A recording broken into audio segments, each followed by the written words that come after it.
ma shama moto wezo na mi venu dada kle davi mroko gbanka oge mi gbona kaklo toga ita mroko mi akpun zazan zange mi ala koto kaklo era mroko ni mi po afia goje blajo didi he ke digbo ma enye mroko yiko enye mo clean imo blera ngo ko dare freezer ma na adona na ma anta kla blajo ablera nga ma fa dare freezer mo kono la ma ko mana na ko okoko gbegbe na hiam ko no kwa dogwe aisa kata na dogun ko afina za mroko ita ikwenye blajo di agbumo ikenye kwenye mo klan ko dara nga ma dare freezer mroko flour yanga mi ala mroko ni mi ko gbagba ma fie goje acho reka yiko zanga mala cause ala na blajo mo subo fun na acho subo pan anana ovana le pepper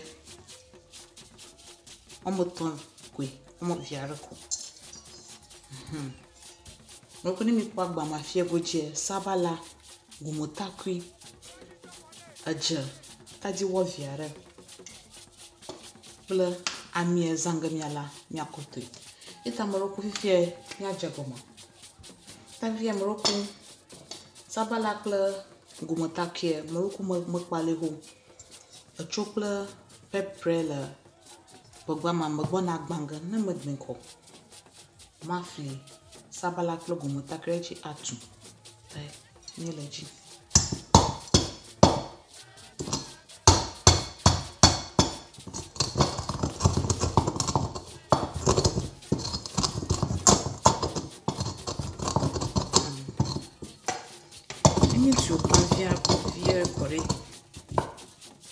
me bona gumutakia hafligereji tamrogo gumutakia leni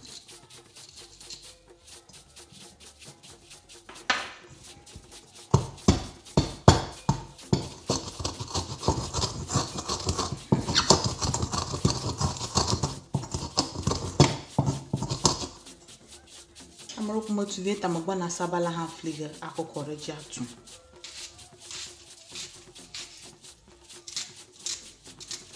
mroko anta file chopping board ji ha mroko na fling clash ala kamroko na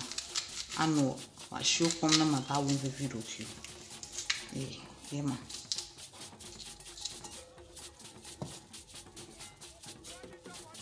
amroko fia me flavor ko me gbona tuga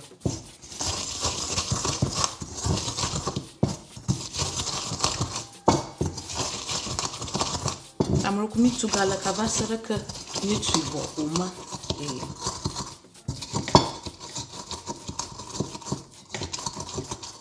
mroko ni mi po agba ma fie goje mo twivo uma ama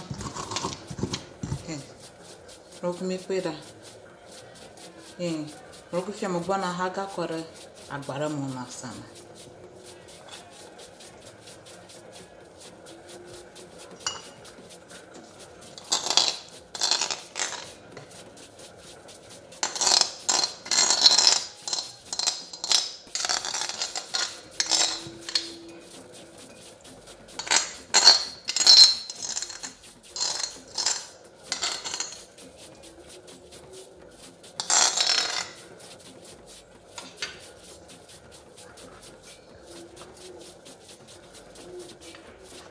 mroko fifia ma hevo mahia bo makpala mo ala bana ngwevi yiko sanga me ala ko calculate mo bona blajo tugere mo fie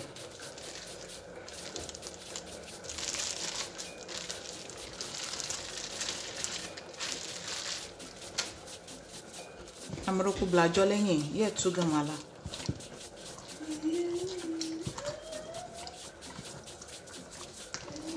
mroko blajo enye ye tubuka ko movo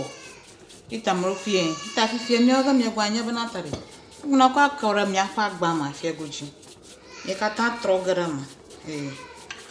kata trograma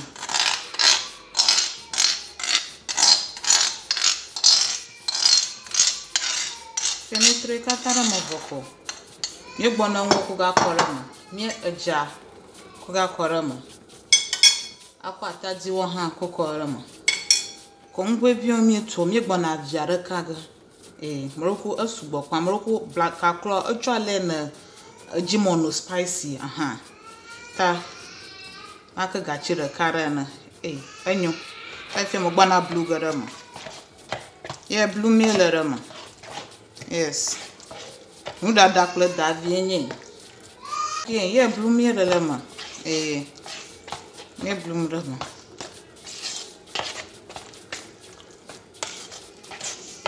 Me blue rama ko mi gbona awu ha ko ga kwarama. E kwirama.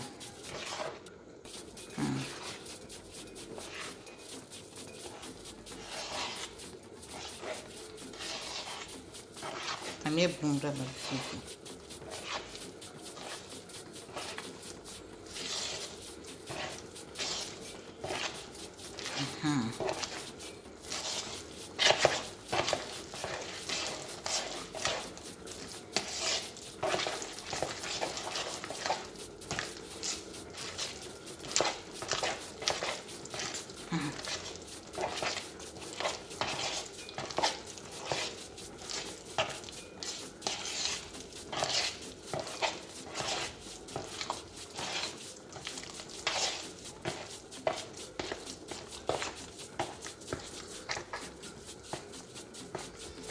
Kumya pa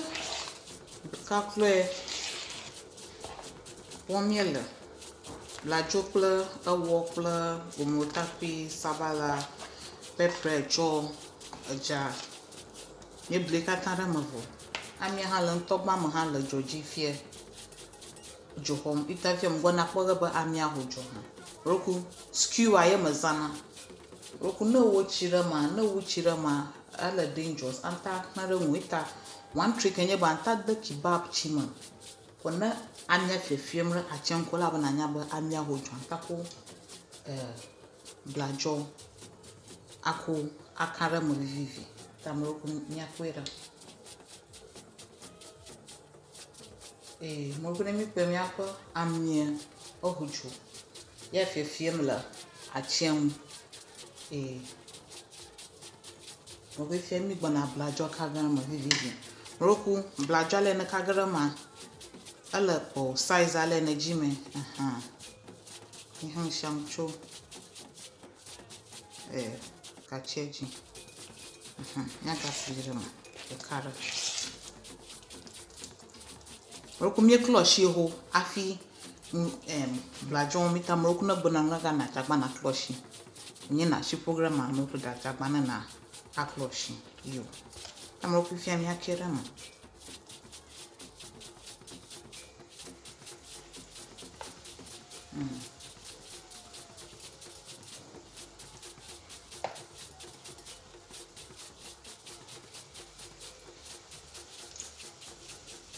ni camera mo vivi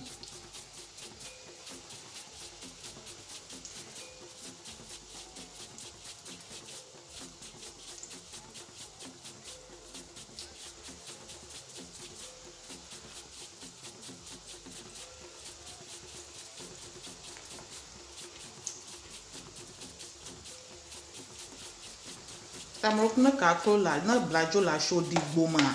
ye mo zanga feel roko anta free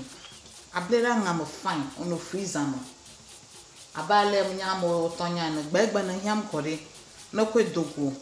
oto ai sakata dogo mo kore na ho kaklo le tarifie ya mi kara mi ama anyogbo anyogbo roko jomaga subonefu mo nyo na jo subonefu ko jugoto ko ga akwaga ba gota to abile gota da kana kama ma bibigo ta jomaga song ne akpam mo nyom kaklo ma biga nywele mo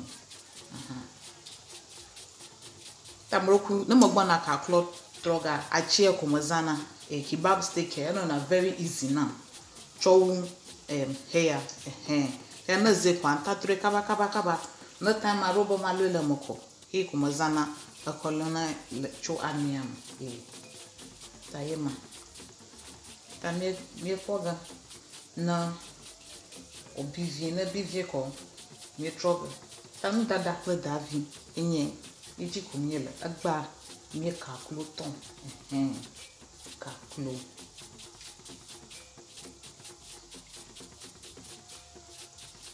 ya be da mi amene aneli sanko ni bona troge I was saying it, I'm working on a calculate drug. I am ugly. John not the blue.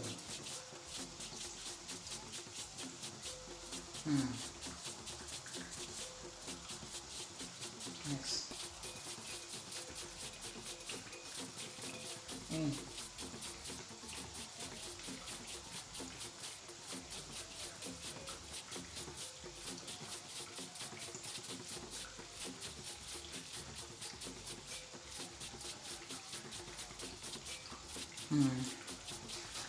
Ima listen for it. You log la mia ka ku second batch ha akora ma. Ita na jole te blo ala ka kori. Ovo.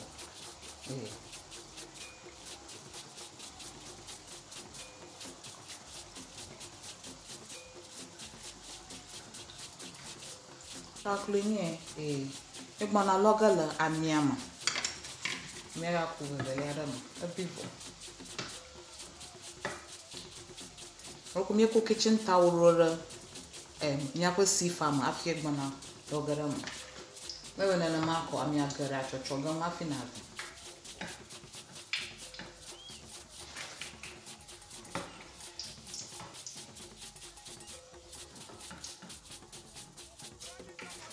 okay niele la miama fifia me gbana second batch ha ko gara itogo bu vasere ekata avola gbana eu tô com vassoura que tá volar bana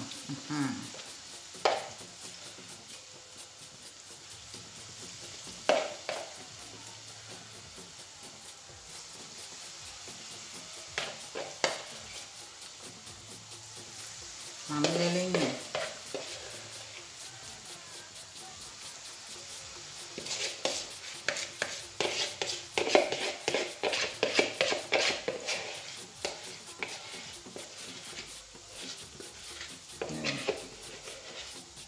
chão brama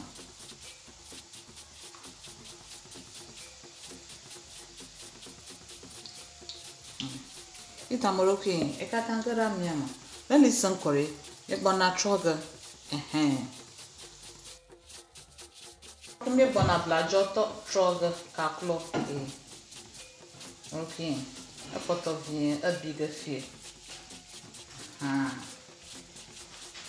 yes ni treve ta poto ka ko jarako obiko nyale la miam fifi amia ka club bivo ta mo gbona he ha logala amiam